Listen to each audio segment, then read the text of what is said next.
Welcome to the deep dive. Every great venture, much like a well-tended field, needs the right resources to really flourish.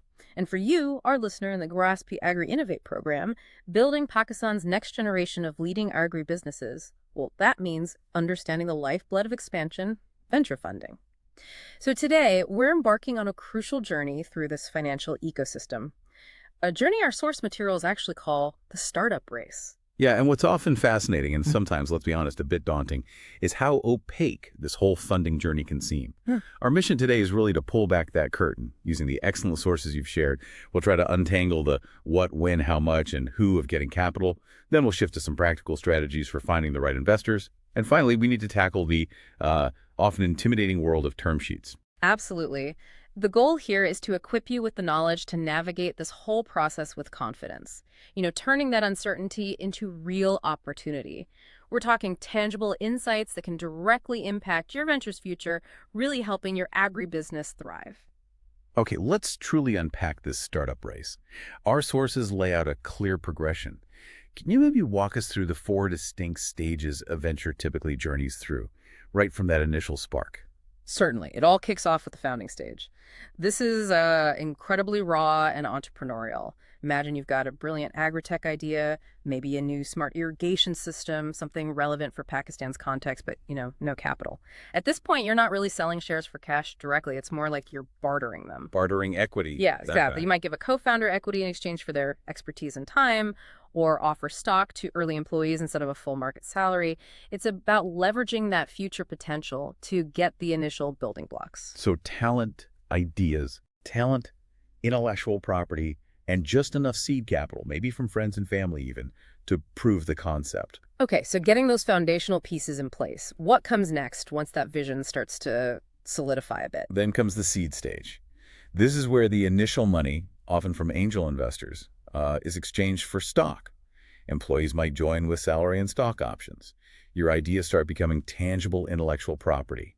And growth is somewhat paused, You're focused on hitting key milestones and reducing those inherent risks. Proving it works before you really step on the gas. Precisely. It's about proving viability before you sprint. And once those milestones are hit, that's when the real push for growth begins. Exactly, the growth stage. This sees significantly more money, more ideas, more people coming in. But crucially, often for less stock this time, because the risk is lower and the valuation higher. The company is now balancing earning cash, taking investment, and strategically spending to create, hopefully, exponential value. And the final step. Finally, we reach the exit stage. This is typically through an IPO or an acquisition M&A. This is the moment when, entrepreneurs, investors, employees, they can convert their stock into money. It validates that significant value has been created. And for you, the entrepreneur, this means freedom. Build further, retire, maybe start a whole new venture. Okay, so who are these crucial players providing the capital at these different stages? Our sources spotlight three main types of funders. Yes, we primarily see angels, venture capital firms, VCs, and corporate venture capital, or CVCs. Angels typically provide smaller sums, often say $10,000 up to maybe $1 million. They offer low dilution, which is great and can move very quickly. Minimal negotiation sometimes. But the downside? Well, the flip side is they might just lack sufficient funds for really capital-intensive opportunities, Right. like scaling up an agri-processing plant, for example. Or maybe they don't have that long-term strategic view. Right. And VCs, they feel like a different league altogether. What's their typical profile? They are a bigger leap, definitely. VCs deploy more like $1 million to $20 million, sometimes more. They have much larger funds. And they bring significant benefits beyond cash recruiting help, network access, enhancing your venture's credibility almost overnight. But there's always a but. There is. The trade-off is they require a larger percentage ownership. And they expect a significant role in major decisions. You often cede a degree of operational freedom. Okay. And CVCs, the corporate arms. Right, corporate venture capital. Yeah. They might offer $5 million to $50 million. Dilution can be moderate. And they bring unique opportunities, like distribution channels through the parent corp or product development help. Sounds good, but what's the catch? Well, be cautious. They can create issues with competitors. Maybe the parent company competes with someone you want to partner with. Or potentially, it could put your intellectual property at risk, depending on the deal structure. Interesting dynamics. And it's fascinating how the sources differentiate funding stages by amounts and sources. Seed rounds, like you said, maybe 10K to $1 from angels. Series A, 1M, $20, usually VCs. So building on that, understanding when to approach investors seems just as crucial as knowing who they are. The timing really matters, doesn't it, for leverage valuation? Oh, absolutely. That's probably the most practical question for any founder listening right now. When are you genuinely ready? The sources suggest you should be ready when you've achieved real customer validation, shown early product traction, maybe pilot programs for your agri-tech solution have positive results. You need clear funding requirements, a clean corporate structure, get your legal house in order, a strong founding team, and crucially, you have to be willing to sacrifice some control. That last one can be tough for founders. It really can be. But these are critical indicators of investment readiness. The sources also mention a helpful 9-step Are You Investment Ready framework. It emphasizes things like a viable proposition, market potential, that crucial product market fit, and showing metrics-based growth. Okay, so once you know you're ready, the next huge question for an agribusiness founder is always, how much cash do you actually need? Our sources give a guiding principle here. Yeah, the general rule of thumb they suggest is to raise enough for 18 months of runway. Or, alternatively, enough to get you to cash flow break even. Or maybe until you hit a really crucial new fundraising milestone. So the clear target. Exactly. Beyond that general rule, you need to ask 2 core questions. First, how much money is needed for this specific round of financing to hit your next set of goals?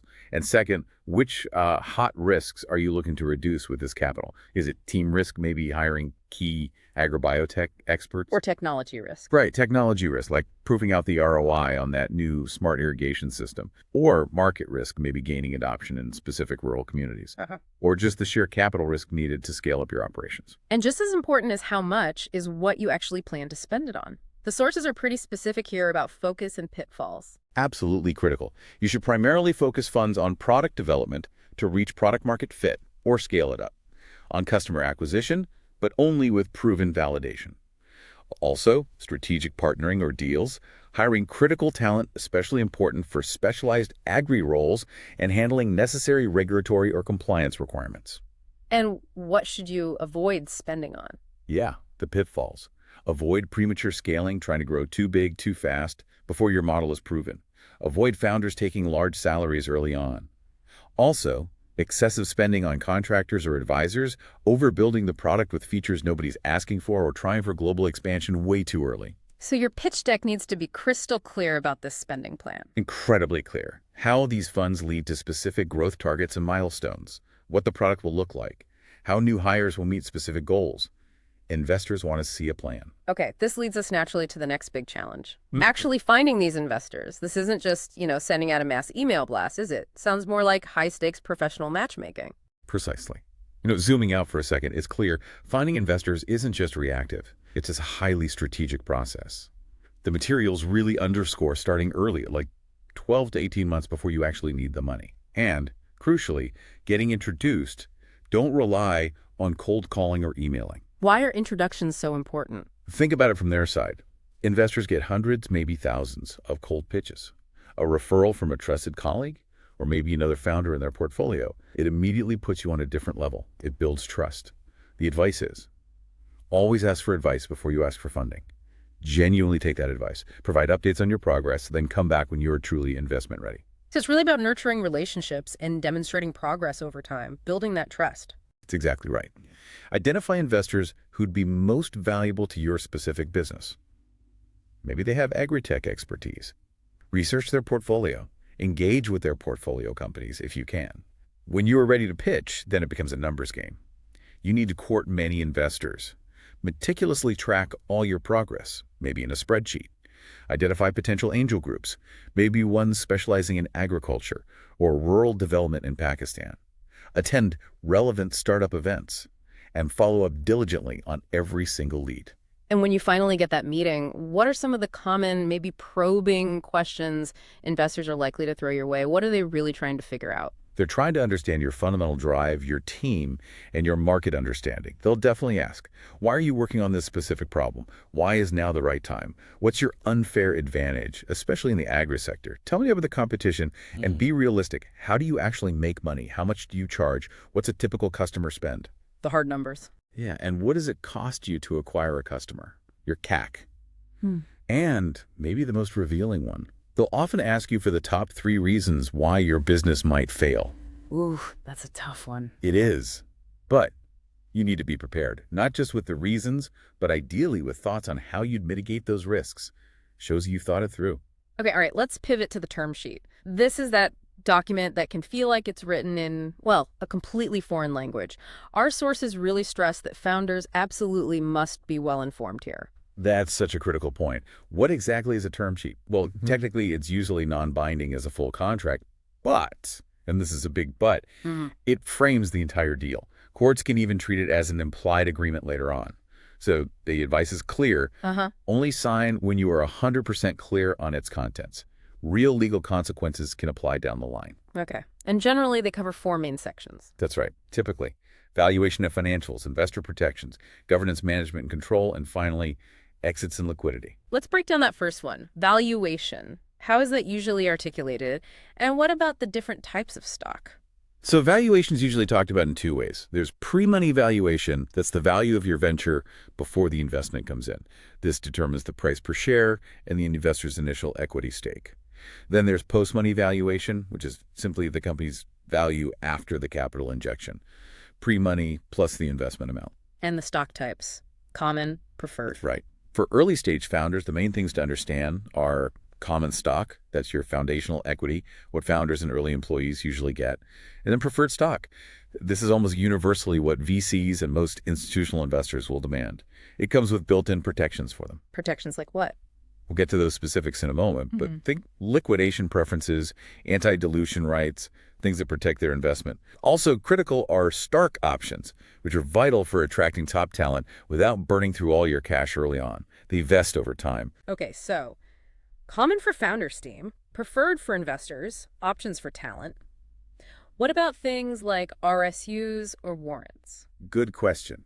You might see RSUs, restricted stock units, warrants, or performance rights, but they're typically seen in later stages or maybe more complex deal structures. For early stages, focusing on common, preferred, and options is key. The crucial balance here is understanding how preferred stock protects investors, while common stock and options let you incentivize your team and hopefully retain significant ownership yourself. Got it. Okay, next section, investor protections. What are the common clauses founders really need to be aware of here? Any potential red flags? This is where things can get tricky for founders if you're not careful. Common protections include anti-dilution. This increases investor shares if a future funding round happens at a lower valuation than the current one. Protecting them from down rounds. Exactly. But you need to watch out for full ratchet anti-dilution. That could be very punitive and drastically dilute founders and employees. Try to negotiate for a broad-based weighted average if you can. Okay, what else? There are pro rata rights. This gives investors the right, but not the obligation, to maintain their percentage ownership in future funding rounds. So if they own 10%, they can buy 10% of the next round. Keep their stake from shrinking. Right. Then there's right of first refusal, or ROFR. This usually means if a shareholder wants to sell shares, the company or other existing shareholders get the first chance to buy them before an outsider can. You'll also see sale and competition restrictions and definitely founder restrictions around vesting. The vesting cliff. Yeah, typically something like 4-year vesting with a 1-year cliff. It basically ensures you, the founder, stick around and stay motivated. If you leave before the cliff, you might get nothing. If you leave after, you get a prorated amount. And finally, often a no shopping clause. This locks you into negotiating exclusively with that specific investor for a set period, usually 30-60 days, while they do their due diligence. So you can't use their offer to leverage a better deal elsewhere during that time. Okay, moving to governance and control. This sounds like it's all about the future direction of the company, who steers the ship. Yes, precisely. This section covers voting rights, what actions require a shareholder vote, and how much weight different types of shares, common versus preferred, carry in those votes. Crucially, there are usually protective rights or provisions. These often act as a veto power for investors, specifically the preferred stockholders, over major corporate decisions. Like what kind of decisions? Things that could significantly damage their investment's value, like Selling the company, changing the core business, taking on massive debt, maybe for a big new agri facility, issuing stock senior to theirs, or changing the board structure. It also details board rights, specifically how many board seats the investors control. This is a big negotiation point. And information rights. Yes, information rights. This specifies what financial performance data and other information needs to be reported to the investors, and how frequently, usually quarterly financials, annual budgets, etc. For you, the founder, the goal here is to balance the company's best interests with the investor's legitimate need for oversight, ideally trying to retain majority board control, if at all possible, especially early on. Right, maintain as much control as feasible. Okay, and finally, exits and liquidity. This is the end game for investors, right? Getting their money back, hopefully multiplied. Absolutely. Investors always add liquidation preference. This ensures they get their money back first and often more before any common stockholders, like founders and employees, get anything in a sale or liquidation event. How does that work? Different types. Yes, there are a few main types. Non-participating preferred is simpler. Investors choose to either get a multiple of their original investment back, like 1x or 2x, or convert their shares to common stock and share pro rata with everyone else, whichever gives them more money. Then there's participating preferred. This is tougher for founders. Investors first get their multiple back, say 1x, and then they also share pro rata in the remaining proceeds with the common stockholders. So they double dip. Essentially, yes. You really want to watch out for this, especially if it's uncapped. Sometimes you can negotiate a capped participating preferred, where their total return from both parts is limited to, say, 3x their investment. That's much better for founders. Okay, good to know. What other exit provisions? Other key ones include drag-along rights. This allows the majority shareholders, usually including the investors, to force minority shareholders to sell their shares in an acquisition approved by the majority. Prevents a small group from blocking a good deal. The flip side is tag-along rights, sometimes called co-sale rights. This protects minority shareholders. If a majority shareholder gets an offer to sell their shares, tag-along allows the minority holders to participate in that sale on the same terms. Protects them from being left behind. Exactly. And finally, you might see redemption rights. This can sometimes give investors the right to demand the company buy back their shares after a certain period, say 5-7 years, if there hasn't been an exit event. It can put pressure on the company to find liquidity or force a new funding round. Wow, okay. So it really sounds like understanding these terms, knowing which ones are standard versus which are more aggressive, and being prepared to negotiate on the critical points is absolutely vital. Indeed. You know, if we step back and look at the bigger picture here, what you've learned today about the stages of funding, the different sources of capital, how to figure out how much to raise, and the intricacies of these term sheets, these are truly fundamental building blocks. It's not just about getting the money. It's about really understanding the partnership you're entering into and how every clause impacts your long-term vision for your agri-venture. That's right. This deep dive should hopefully equip you, our listener, especially in the GRASP program, with that foundational knowledge. So you can approach fundraising not as this daunting, terrifying task, but as a strategic phase of your venture's growth. Remember, every clause, every conversation, it's a step towards building a stronger foundation for your business. And maybe a final thought for you to consider, something straight from our sources. Be methodical about tracking all your investment activities. And really treat the entire fundraising process. Well, treat it like a sales process. You're selling equity in your vision. A powerful and incredibly practical analogy to end on. Keep learning, keep building those amazing agri-businesses, and we'll be back soon with another deep dive.